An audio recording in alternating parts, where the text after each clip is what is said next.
What is up, everybody? Welcome to The Stack. I'm Alex. What's up? I'm Pete. And we are going to talk about a bunch of comic books we that come are? out this week. Yeah, I think that's what I was thinking we'd do this time. Oh, weird. Really shifted up. Normally, we talk about cigarettes that we enjoy smoking, but this week, we're going to talk about comic books. Enough about Newports. Every week, it's Newport Light, right? Oh, dude. With the menthol tip, and I'm like, enough already. Camel Blues, we bro. know it's delicious. I love Camel eating Blues. them. You eat them, right? You eat cigarettes. Nope. Don't smoke, kids, but do read Avengers Forever, number 14 from Marvel, written by Jason Aaron, art by Jim Towe. This is continuing the Avengers Assemble storyline. And now Doom, the Living Planet, and an army of Doctor Dooms are coming from the multiversal Avengers, including Loki, who has been revealed as Avenger Prime. As usual, with every issue of this crossover, it's a big knockdown, drag-out fight. But in the middle, we get some surprisingly emotional moments with a bunch of variants of Steve Rogers. We've been loving every issue of this. Do you still love this, Pete? Yeah, I mean, it is just such a kind of epic, over the top, but in fun ways kind of thing. I love the, doesn't start, but kind of in the early on, Doom yelling death to Avengers. Great, just fun. And then just like the Doom Moon is unbelievable. I mean, just beautiful panels, just like some really amazing, epic fighting panels, just some really impressive stuff that I very much enjoyed. I didn't really enjoy the last panel, but other than that, I was having a great time right up until that point. But just breathtakingly tight bananas art. Just to keep talking about the art for a second, I was a little worried getting into this, to be honest, because Aaron Kuder wasn't on this issue, and Aaron Kuder and Jason Aaron are just this dream team on this title. I love Aaron Kuder's art, so I was worried about, like... It's the A-Train, you got Aaron and Aaron, you know what I mean? Exactly, man. I was worried about having a fill-in here, but I think Jim Towe nailed it in this issue. The characterizations were great. Particularly, there's a sequence between Namor, Doom, and I'm forgetting who else is there. But Namor, Doom, and Loki, the first Avenger, Loki, or Avenger Prime, excuse me. That's great. Where it's just three, like, usually villains, but sometimes heroes, all doing defaulting philosophies. Great stuff. Very fun. Ends in a really fun way as well. Let's talk about the last page real quick, just because I know this is a difference of opinion based on character here. Spoiler, but one of the wild twists that's been going on with the series is they had an army of multiversal Mephistos, which they dispatched and were like, no, the real bad guy is Doctor Doom here. That's going to be the ultimate villain that we're going to have to take down. By the end of this issue, it turns out Mephisto is actually not defeated. And in fact, our version of Mephisto has been absorbing every Mephisto in the universe in order to do something. Here's where I fall on that. I know your thing is like, I don't like Mephisto, leave Mephisto out of that. Yeah, stop with the fucking devil shit. I have said this before, but I appreciate it. If you're going to have an ultimate villain who's going to destroy the multiverse, why not the devil? Like, you can't really get worse than that. But I need there to be not any more shifts. Like, I can't go, it was Mephisto. No, it was Doom. No, it was Mephisto. Like, I don't need another one of those at this point. I want to see Mephisto be the ultimate villain. What does he want? Why does he want the God Quarry? Why are they going to take him down? Because I'm having a blast with this. But just plot lies. Don't give Jason Aaron notes. If he wants to bring back a character that I don't enjoy a couple more times, he's going to do it. And you're going to sit back and you're going to enjoy every single thing. You have made a wild twist from, I didn't like the last page of this issue, to, how dare you? Well, I just think it's one of those things where the guy is killing it. Absolutely. I think what it is there's only one being in existence you like less than Mephisto, and it's me. No, I just think that every issue of this has been so fun and so over the top and so creative you're like, all right, stop switching it back and forth. No. All I'm saying is I blast. don't need one more switch. That's all. Like, I think we're set on it now. Mephisto is the ultimate villain of the crossover. That's great. But I don't need somebody else to come out and be like, no, it was me I the would whole love time. it if it switched back to Doom. Yeah. But then it switches back to Mephisto again. No. Don't give Jason Aaron notes. Next issue, Torrent #1 from Image Comics, written by Marc Guggenheim, art by Justin Greenwood. The Googs. This is a new series following a very sunny, happy hero. I want to get into spoilers here because it explains the concept of the book. We start off with her in this very blood-soaked, broken space. Then we cut to a week earlier, I believe, and it turns out that her arch enemy, by the end of the issue, again, big spoilers here, her arch enemy kills her family in front of her once he finds out her name. We get, over the course of the issue, we find out how he finds out her identity, why he does this thing. So essentially, it's like a vengeance plot type movie, like John Wick style thing, but with superheroes is sort of what I think we're going for here. I was surprised how this went. I thought it was going to be something about video torrenting. It's not. Yeah, I thought this was awesome. I love the very cool art style. Loved all the action. Solid story. I think they did a great job of like getting you to understand the world and what's going on. I'm super pumped for more. I thought it was a great first ish. Really set such a high bar with all the kind of action and twists and turns. I was super impressed with it. Yeah, I'm curious to see where this is going because Marc Guggenheim's last book, which I'm forgetting the name of, The Googs, last book definitely felt like a movie pitch in comic book form, which this feels like this could potentially lead into as well. But that said, I'm a sucker for revenge plots. The art by Justin Greenwood is great. It feels like Invincible is probably the wrong thing, but it's on the side of cartoony.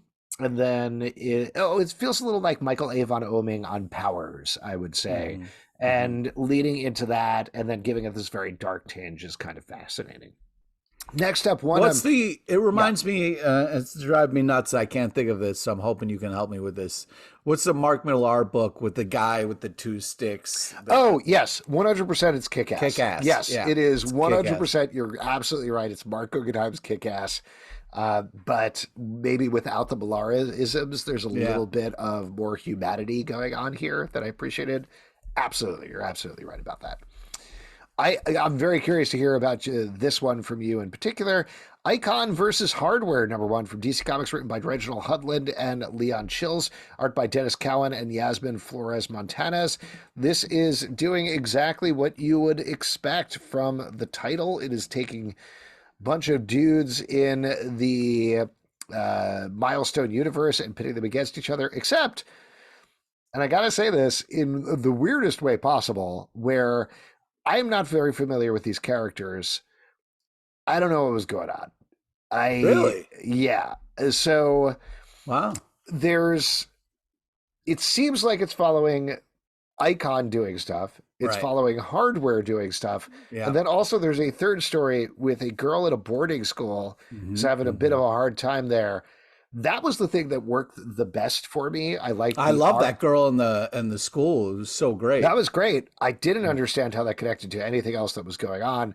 And I also didn't understand how the three sections of it, and mind you, they're not like three stories. It's three things that are happening simultaneously. Being not familiar with the universe, it was hard for me to get into this. Pete, it sounds like you liked it a little bit better. Oh my God, I loved it. Also Hudlin, I mean, the dude is a legend. So really excited that he's doing this comic.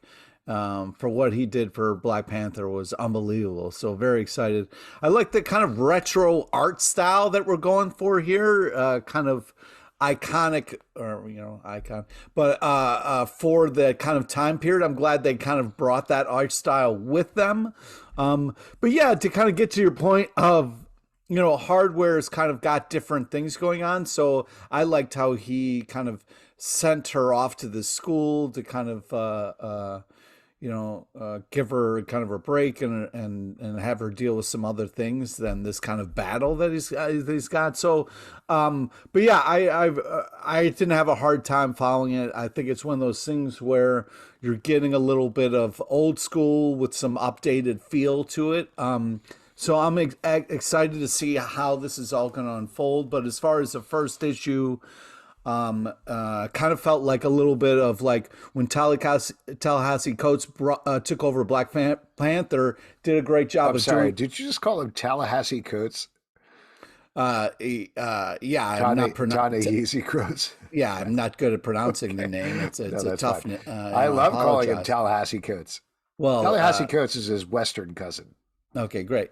So yes. Yeah, I mispronounced his name, but when he started his run on Black Panther, he did such a great job of kind of giving a nod to the storylines that came before him. So we're kind of getting with the Icon and Hardwire, we're kind of getting a lot of like their baggage that's going on before we kind of get into this new arc. So I feel like it's a very cool idea, and I'm excited to see how this all kind of unfolds, but solid first ish.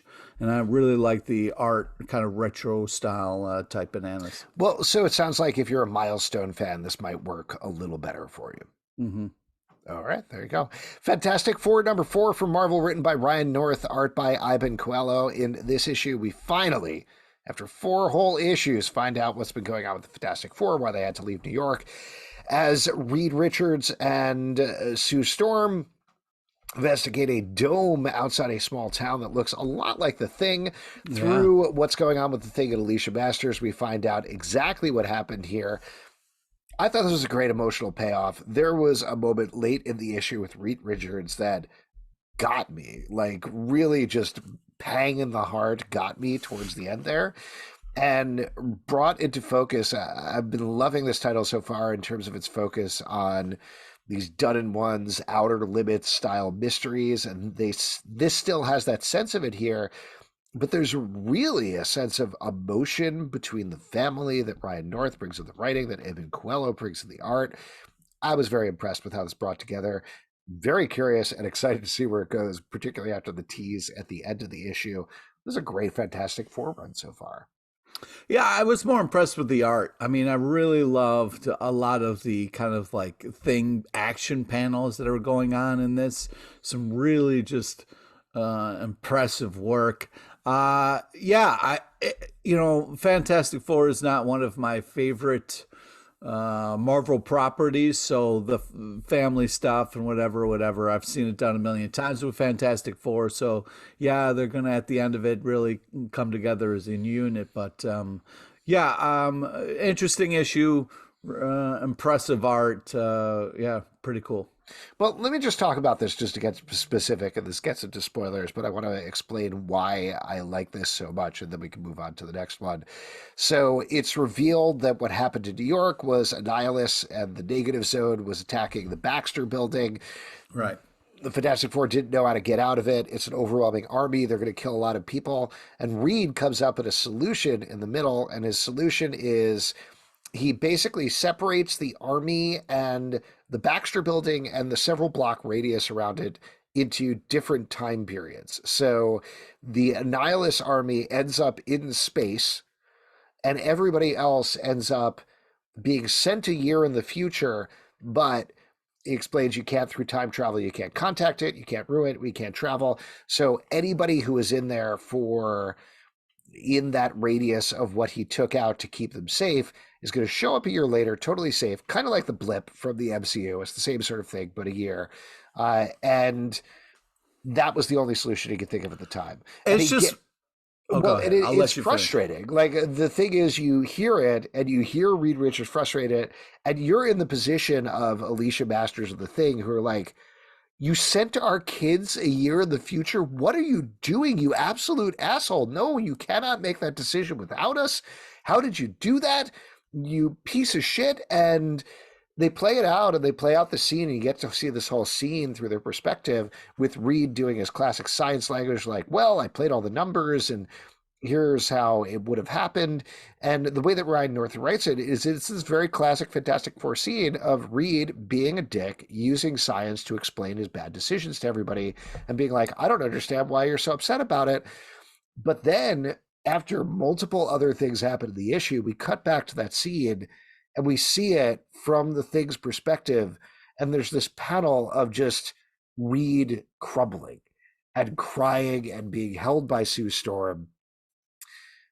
It's the first time I've ever seen Reed Richards express emotion in a Fantastic Four comic book and realize the weight of his actions, and realize that I think they sent their kids away as well, and his kids are gone. And this idea that the Thing in this issue is in a time bubble where basically he has to relive this horrible moment over and over. But ultimately, the power of the Thing isn't his fists. The power of the Thing is his empathy and understanding what Reed Richards is going through, and that he did the wrong thing, but Reed knows he does the wrong thing and doesn't know how to express it.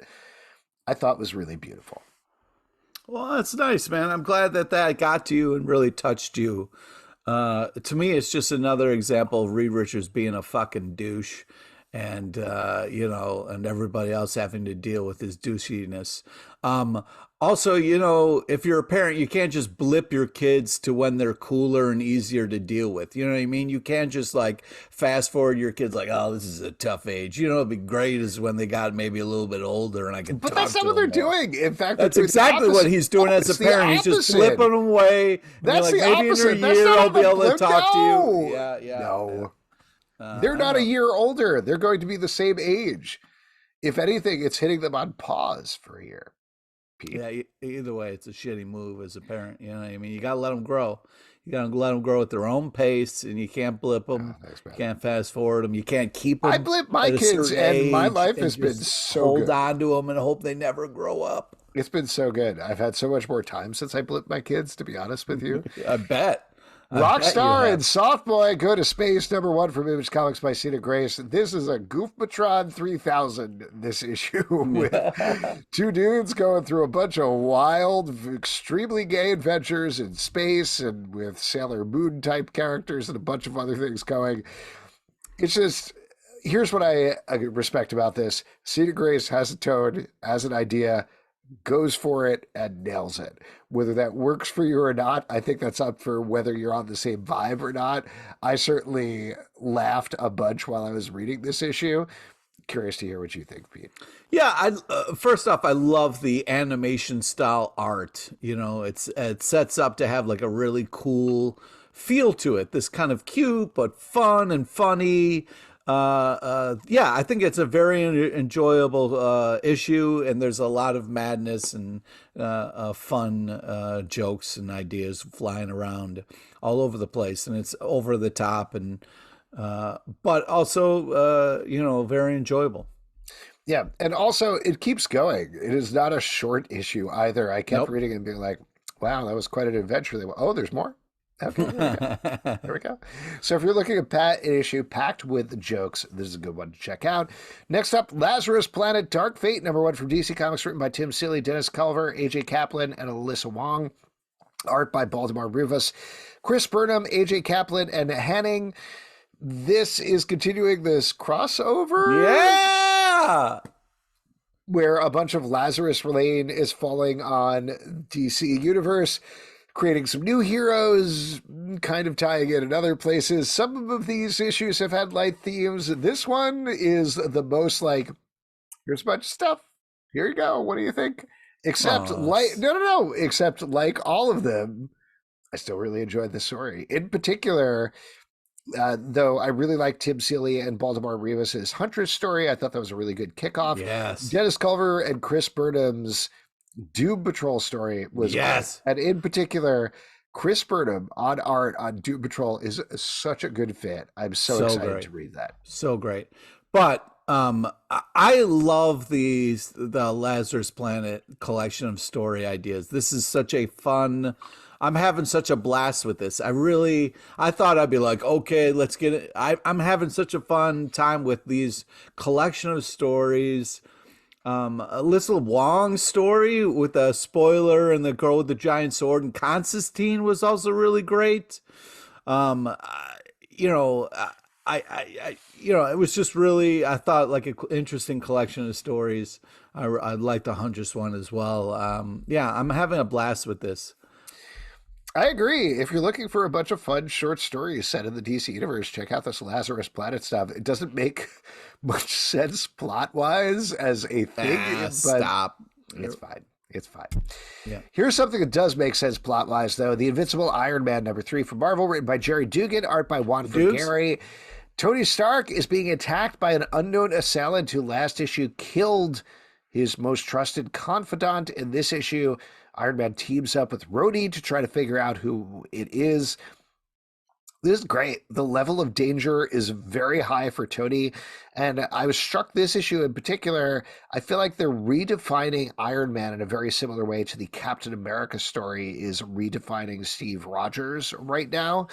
It's very early going for that, but I'm getting the same sort of feeling in terms of a very bold, very new, very exciting take on Tony Stark. What do you think, Pete? Cool. Well, I'm glad you're having such a good time with it. I don't know. I'm kind of a little bit kind of like, all right, like, but I mean, it's kind of like, oh, who can be this bad? It's a evil robot Tony. So, all right. Yeah, there's also a lot of great relationship stuff and interesting. How jaded are you that you say the phrase evil robot Tony and you're like, whatever, man. Yeah, whatever, man. I mean, whatever, man. Just an evil robot of Iron Man. It's no big deal. Who looks like him, and then his face melts. Who cares? His face melts off, and then he's like, "I'm gonna come and get me, man. It's gonna be a crazy showdown." I'm not really interested in this. I'm more interested in smoking my Newport Lights under the bleachers. The ones with the menthol tips. Oh my god, dude! What? You're so old. It's the only type of cigarettes I can keep down, honestly. Like, I don't understand how you guys eat this stuff. Dude, they have candy cigarettes. They're so much easier to eat, bro. That sounds crazy. Stop making stuff up. What's the Furthest Place from Here? #11 from Image Comics, written by Matthew Rosenberg, art by Tom Moss. In this issue, we are following a character who's joined with a bunch of animal children outside town and becomes ingratiated with them. There's a big twist at the end in terms of several of our main characters. Another great issue of this book. Every issue is so good. This is the Valentine's Day issue. Oh, is it? You think? Well, I mean, you got, two lovers from different worlds. How are they going to make it work? That kind of setup, And this is your dream, right, Pete? A girl in an animal mask sneaks into your tent and just has sex with you in the middle of the night? I was reading your diary. I'm sorry. Stop doing that. All right. Sorry, bud. Yeah. This book is so good. If you're not picking it up, it is one of the most original, unique books on the stand. And the way that they spin out the mythology bigger and bigger each issue, even with issues like this that seemingly focus on such a small part of the world, we're still getting these hints and teases of bigger things that are going on. Phenomenal. Yeah, I love the lack of words and the space for imagination here, and also just the small moments that are so huge. It's very, very cool what they're able to accomplish in this comic book. Danger Street #3 from DC Comics, written by Tom King, art by Jorge Fornes. In this issue, a lot of stuff's happening with a lot of characters. Oh my God. I'm a sucker for how these start. Like the Helmet of Fate just yelling, "Our story continues," is hysterical, and I eat it up every time. Yeah, I feel like, Tom King is going to give you a story, and it's going to slowly unfold. He's going to give you a little bit each time, and you're going to say, "Thank you, Tom King. May I have some more information, please?" And he's going to say, no. You wait until the next issue. This is a great time. I really enjoyed the pool hopping kids stuff. This is just fantastic. There's some great scenes in here, and I really am very interested and enjoy all these characters. The stuff with Starman and Gladiator, I want to say. I don't Sure. remember. Bonding with the TV producer was interesting. The stuff with the kids in the pool was interesting. Love the stuff with the lady cop fumbling with a printer, just a like fun, like low key sort of thing.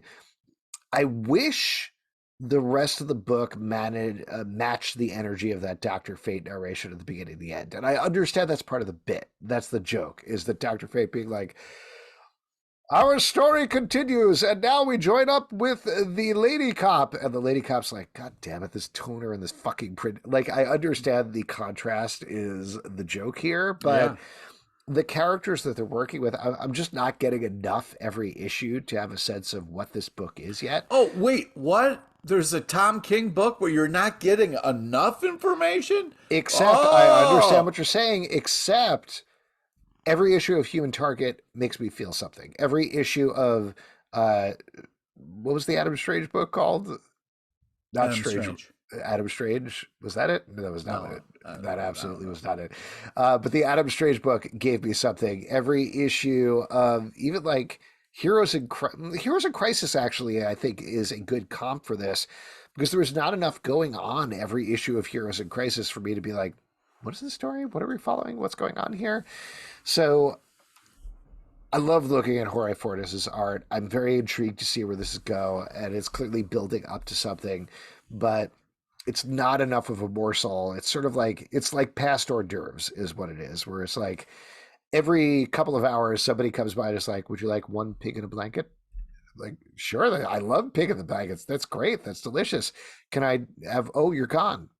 Okay, I'll just stand here and chat with my friends for a little bit. And then a couple of hours later, they're like, one tiny crab cake? Would you like one And you're like, yeah, that's great. That sounds delicious. I love a little tiny crab cake. And they're like, and then they're gone again. So let me just get this right. You're like, Tom King, I love you. Just stop being so Tom King about these things.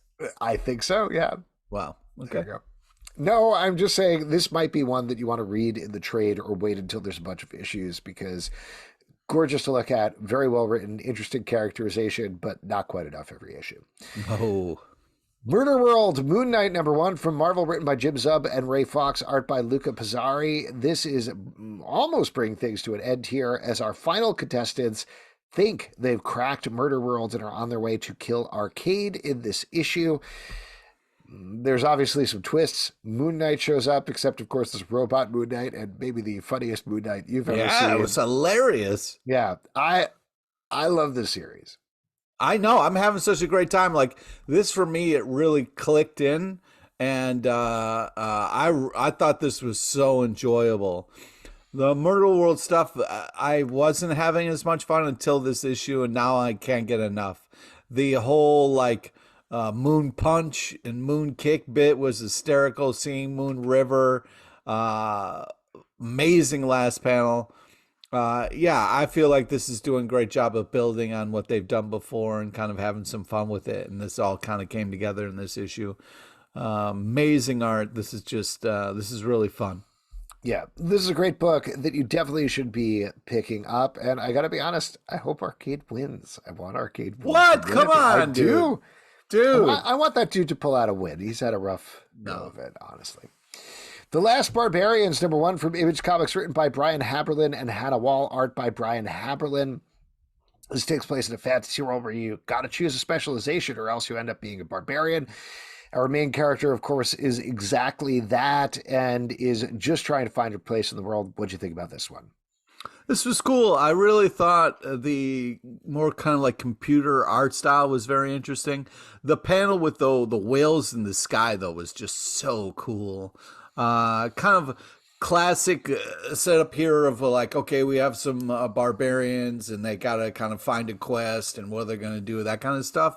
But I thought for a first ish, they did a great job of setting up this world and getting you excited for more.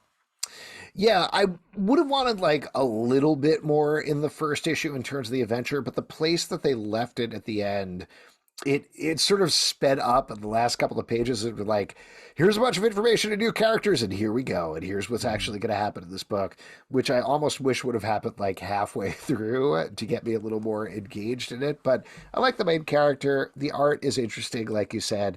Definitely curious to check out the second issue on this one. Speaking of second issues that I was curious to check out, Swamp Thing Green Hell #2 from DC Comics, written by Jeff Lemire, art by Doug Mahnke. This is one that I had to rack back through my brain to remember the first issue of this book and whether this was actually the thing I thought I was reading. Also, Jeff Lemire famously not giving us enough in every issue. Here, lots of stuff going on. Doug Mahnke's art, lots of stuff. Doug Mahnke's art, phenomenal. Yeah. Oh my God. This, by the way, just to give you a little bit of the plot, if you don't remember this book, like I did not initially remember this book, this takes place in a post-apocalypse where everything's ruined because of pollution and stuff. Constantine has called back Swamp Thing from his safe haven where he was finally happy and safe. There's some evil swamp things and pollution things and other things that are coming for him.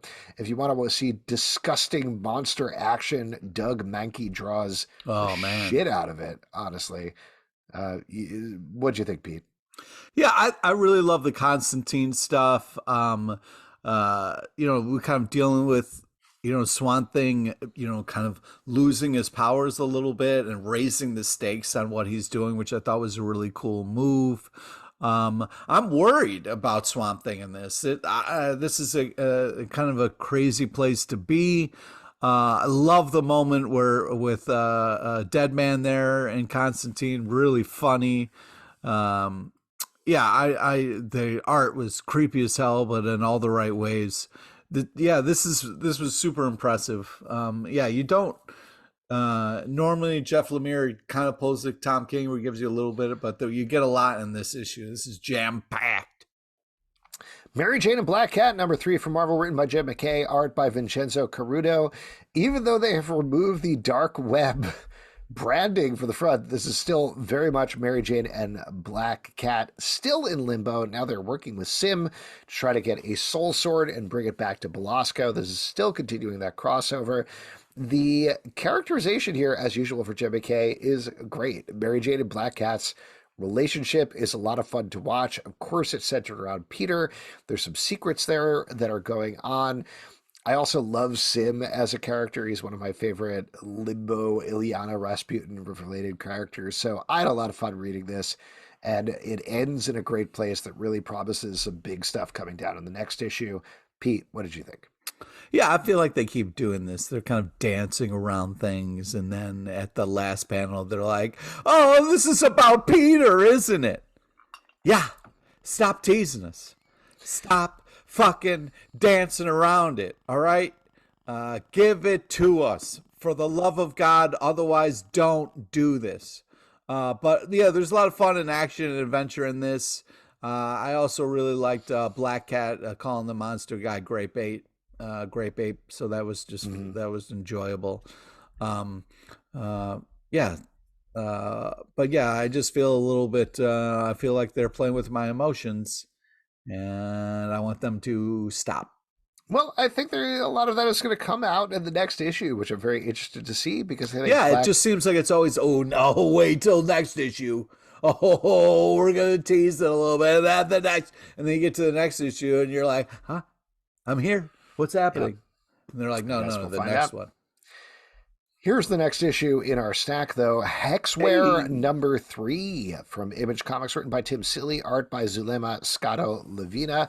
This is following a woman who died, was resurrected in a robot body, and now every day, she pretends to be a robot made for her former family, and every night she goes out and kills demons. There's some big changes in her status quo this issue. Like I talked about, I was very confused with the first issue. Like that they laid out the concept of the second issue. And in this third issue, I think they really cemented it and dove further into the emotional life of the character. I am liking this more and more every time out of the gate. I agree. This is really kind of hitting its stride. This is kind of great kind of Tim Seeley story and action. He does a great job of balancing both We got some really cool art that has kind of an edgy feel to it that I really like. Yeah, I just feel like they're kind of like, okay, we got the premise out of the way. Now we're kind of rolling in the story, and it's getting exciting, and things are turning up. So, yeah, I'm having a good time with this. Yeah, this is a great one. If you felt mixed after hearing our review of issue 1, go back, pick up issue 1, pick up issue 2, get in with issue 3. This is a great one to go out and jump on board. Wasp #2 from Marvel, written by Al Ewing, art by Cassian Nee. In this issue, our 2 Wasps are continuing to track down who has been attacking them and who sent Whirlwind for them. It, of course, ties back to their various histories in some big ways and presages some big changes by the end of the issue. I really like this as a Wasp adventure, and I think the relationship between the 2 characters, Janet Van Dyne and Nadia, is really good. What about you, Pete? Yeah, I really like the relationship. I loved all the Red Room talk. That was very cool. Loved all the action. Super tight bananas art. I was having a great time up until they died at the end. R.I.P., I guess. Yeah, fun series. It's weird that they teased in issue 3 when they're both dead. Yeah. Man, bummer. Oh, well. I was having a great time up until that point. I know, right? I'm not even going to pick up the 3rd issue. Shirtless Bear Fighter 2, #7 from Image Comics, written by Jody LaHoupe, art by Nil Vendrell. This is the final issue of the 2nd volume of Shirtless Bear Fighter, and I'll tell you what, this is one of, if not my issue of the week. I cannot believe how hard this issue went. Not only was this final fight between Shirtless Bear Fighter and Ursa Major, who is an enormous star bear, as ludicrous and joke-filled as anything else that's been in this series, but it also had so many wonderful emotional moments that were perfectly paced out throughout, with Shirtless Bear Fighter, with the woman that he works with his mom. I was stunned.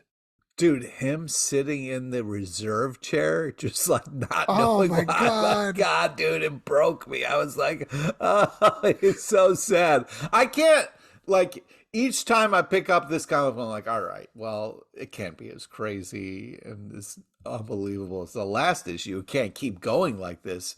And it delivers every time. It does such a great job of each issue setting a high bar and then jumping over it. This is such a crazy premise. This is such an insane idea, yet the heart and the choices that they're making are smart and fun and exciting. The fights are ridiculous and great. It's the total package. It really does an unbelievable job of giving you story, action, and also some heart. Yeah, absolutely. If you did miss it, definitely go and pick it up in trade. Next up, Nightcrawlers #1 from Marvel, written by Simon Spurrier, art by Paco Medina. This is part of the Sins of Sinister crossover, showing us a apocalyptic future where Sinisters have taken over basically the entire universe. Here we're following a bunch of Nightcrawler clones who have other folks' DNA in them as they all become self-aware and fight against Sinister. Lots going on here, Pete. Lots going on here. Yeah. First off, I mean, they're having a lot of fun in this. The Legion of the Night, the all Nightcrawlers team is such a cool, fun concept. The Any Last Words Smurfette line was a lot of fun. Yeah, it's just there's a lot happening, and you kind of get thrown into it, and you're just kind of like, what? Oh, enjoyable. What? Okay, yeah. I don't know. My head was kind of spinning from it, but I was having a good time. Yeah, I think that's up to the cleanness of Paco Medina's art more than anything. The action is clear. What is happening is clear throughout.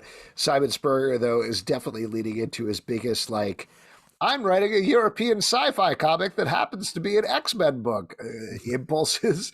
So reading that, you're like, what? Was this translated from the French? What's happening here? But I don't know. Like you said, there's definitely moments where you're like, oh, that's good. Can we? No? Okay, we're on to the next thing. All right. Sounds fine.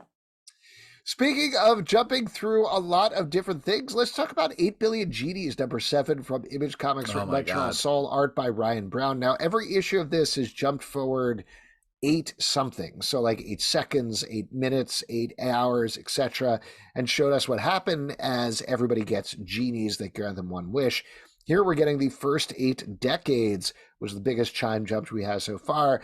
And I'll tell you what, the entire issue I was wrestling with, like, was this a mistake that they made? Like, not an accident mistake, but like, was it a mistake to structure the story this way, that you're going to jump this far into the future and show us these characters we followed, but showing them dying or showing them getting old or showing us moving past there?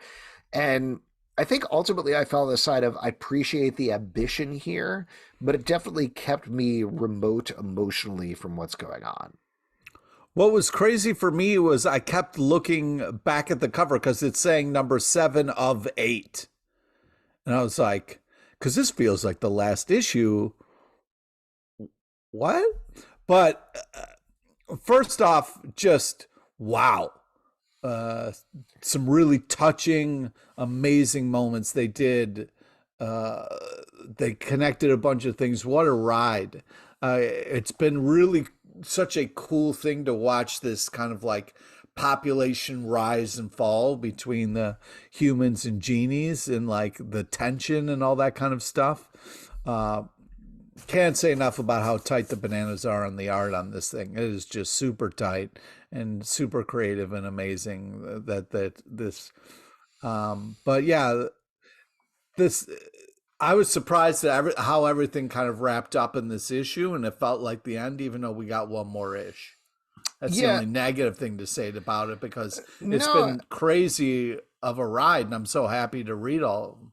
They're making decisions here. Like, they're making big decisions in terms of the writing, in terms of the direction of the story. So it's interesting to see that.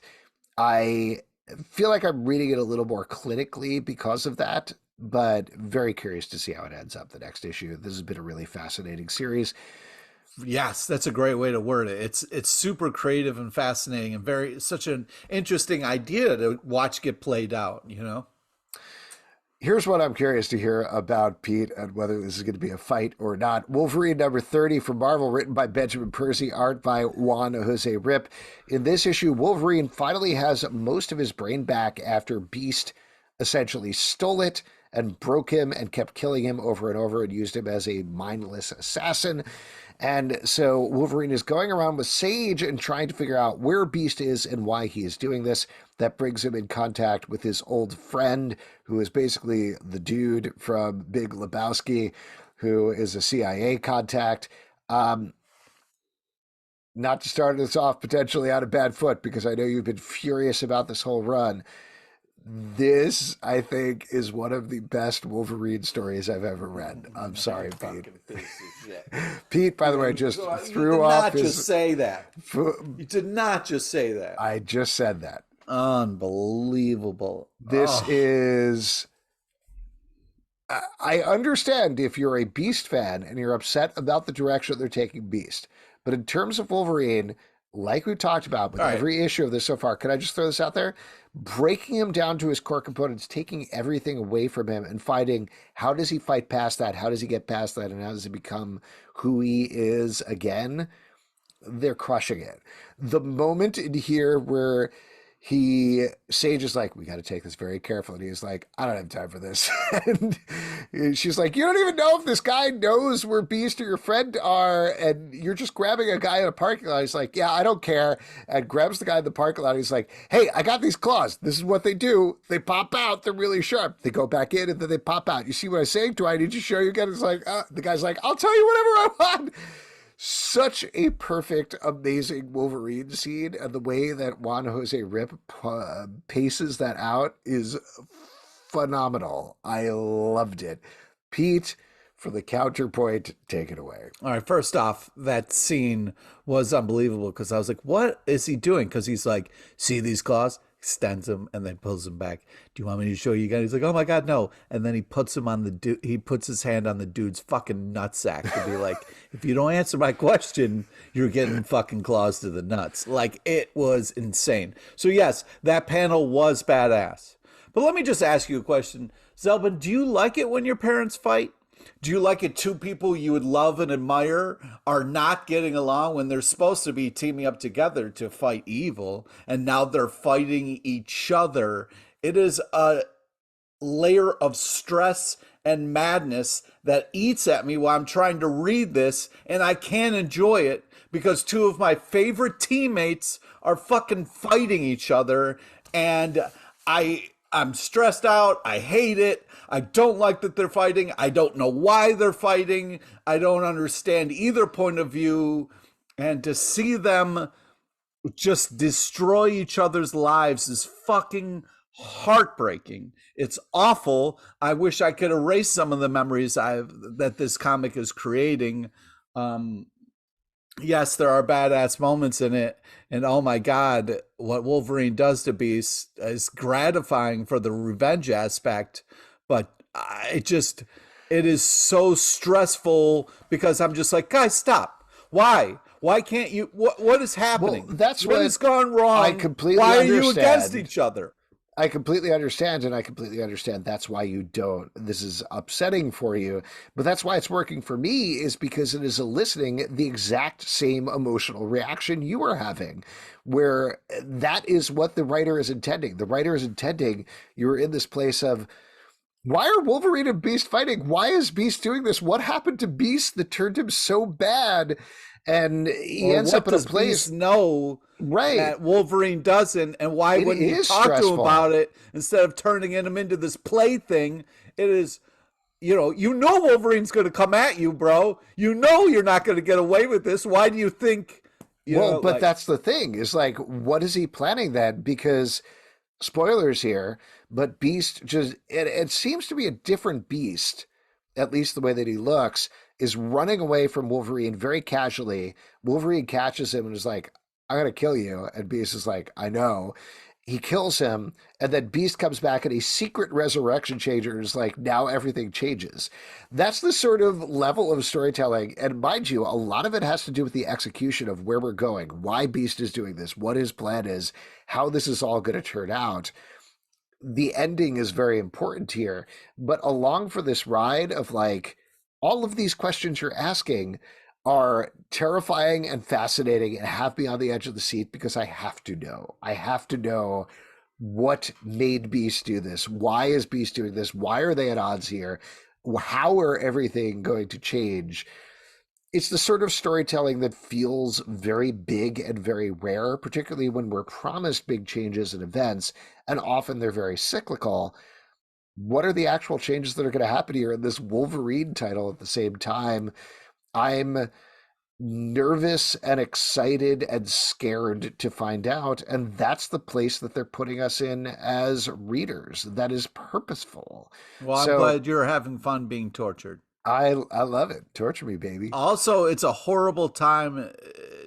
Like, the X-Men is already such a shit show right now. To pull this shit now, when I'm already pissed at what you guys are doing? Like, what the fuck, people writing X-Men right now? Like, how, you know what I mean? Like, stop fucking torturing us. You know what I mean? Like, give us some solid ground before you pull this move. Jesus Christ. It's one thing after another with these guys. Oh, boy.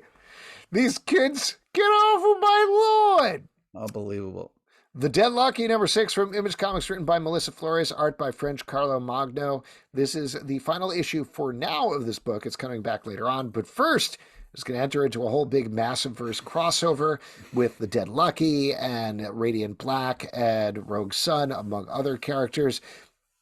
But this wraps it up in a very surprising way, where ultimately the Deadlucky, who's been fighting against this technocratic fascism that has taken over San Francisco, finds a different way to combat it, without spoiling too much about what happens. Pete, what do you think about this wrap-up issue here?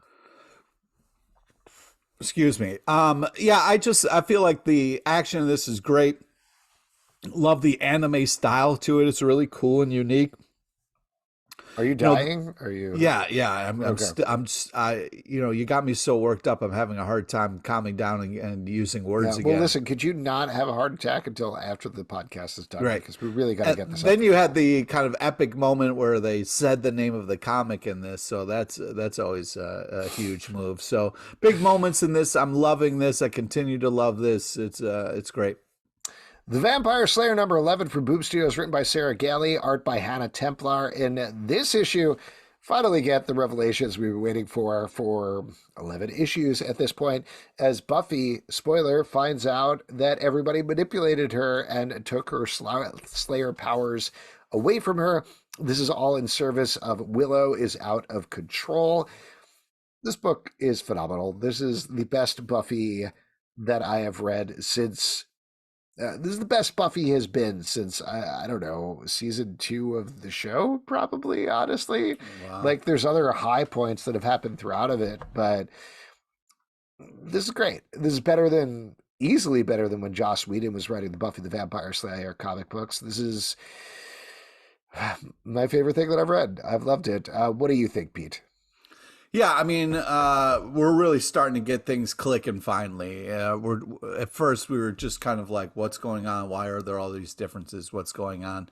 So now things are really kind of, and it was such a classic kind of Buffy moment of like, first we need to get Buffy's Slayer powers back. My what? So just fun, great kind of stuff that really feels like the kind of thing that kind of got it going and made it so popular. So I feel like they're doing a good job with all these choices, kind of bringing it back to a great place. But yeah, fantastic art. And if you like Buffy, you will love this. There you go. Great characterization of Faith in particular in this issue, and Xander with the baby crab and the Bjorn is very fun. Art Brute, number 3 from Image Comics, written by W. Maxwell Prince, art by Martín Morazzo. In this issue, another icon of the art world is being targeted by somebody who seems to be Andy Warhol. Maybe is, maybe isn't. This time he's going after the Scream after taking down Mona Lisa. Pete, I know you love this issue. Take it away. First off, the cover of this is just so absolutely glorious, just so fantastic, so well done. This is such a crazy and creative comic. I'm really loving how smart it is, and it's such a just cool idea, fun idea, and super creative. This jumping into paintings, exploring these worlds, and this guy's friends are all these famous paintings. I just think it's such a great idea, and I don't want to leave this world. Super lethal type bananas art. I love it. I absolutely love this book. Yeah, and it's so different from Ice Cream Man as well, just in terms of tone and the propulsiveness of the action. It's great to see this team doing something entirely different. Mosley, number 2 for Boom Studios, written by Rob Gilroy, art by Sam Lofty. We had talked a little bit about how the first issue of this had some wild swings and changes and twists. Specifically, we met a man who was training some AI. Then we jumped to the future where he was a janitor, holding out to the old ways against the new AI robot taking over world. And then in the last little bit, he got seemingly a magic hammer and decided to wreck shit in this robot world. Yeah. That's where we pick up in the second issue. Pete, you had to love this. Just oh my God. Old man with a hammer. I mean, just loved it. Nothing like a crotchety person who's going to take things to another level. Yeah, crazy sick bananas art, the pace, the action, just one goon versus godlike robots. Just love the kind of underdog story of that. Also, very touching moment with his daughter in the beginning, which was very cool. Yeah, really impressed. Great stuff. I Hate Fairyland, number 4 from Image Comics, written by Scotty Young, art by Brett Bean. In this issue, Gert gets swallowed by a giant monster and tries to have sex with its innards. So another issue of I Hate Fairyland, I guess. It's a crazy coming-of-age story. It's really over the top and crazy fun. And coming-of-age story? Well, we're seeing Gert kind of grow up in this fairyland. That's Isn't she already in her 30s at this point? Is she? Yeah. Okay. Sorry. I thought you... I mean, I guess everybody's always growing, so... That's true. Yes. You're started still off, Gert was small and Yeah, yeah. This podcast is really your growing up story, Pete. Yeah, sure. But yeah, just crazy over the top fun. Yeah, if you're looking for grossness and ridiculous humor, this is a great one to check out. And last but not least, House of Slaughter, number 12 from Boom Studios, written by Tate Bromble, art by Antonio Fuso. In this issue, we are continuing to follow the story of our rogue House of Slaughter member taking a bunch of kids through the woods. There's some betrayals, there's some deaths, some other things going on. Pete, what'd you think about this? Yeah, I mean, I love House of Slaughter.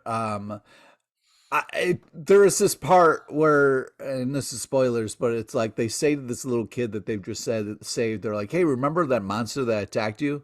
Well, it had babies, and we're going to go kill it. Want to watch? And it's like such a intense, amazing splash page.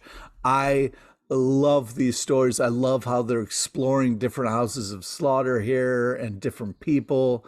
It's just so well kind of blown out, these worlds and what they're exploring. Unbelievable action, unbelievable kind of like intense, like this little kid was the bait for this whole thing. I just love the reveals. It's so smart, such a great issue. I'm having such a blast with this, and the art is super tight bananas. It's a great book. Definitely pick it up, whether you're reading Something is Killing the Children or not. And that's it for this week's stat. Oh, it's not it. It's not it. I just wanted to take a moment. I had mentioned on an earlier trivia the Batman Spawn Unplugged, which means the words were taken away and it's all black and white, really heightening the art. And I just wanted to say it was glorious and really worth checking out. It's such an amazing experience to leave with the art and take away all the words, and you kind of let the art tell the story. Just such a fun experience. You're saying the words weren't necessary to understanding what was going on in the Batman Spawn crossover? Well, it's helpful. The words are always... Like, you come into my alleyway. No, you come into my alleyway. No, you come into mine. Don't you ruin this for me. Don't you ruin my alleyway. This was great. Stop it. Pearls. This was great. Pearls. You don't get to hear any of the dialogue about how they both like pearls or whatever. What's your mom's name? Oh, my God. Wait. Oh, no, I have a different mom. That was my favorite part of that. It's sad that you missed that without the words. Yeah. If you'd like to support this podcast and all the podcasts we do, patreon.com/Comic Book Club. Also, we do a live show every Tuesday night at 7 p.m. to Comcast and YouTube. Come hang out. We would love to chat with you about comic books.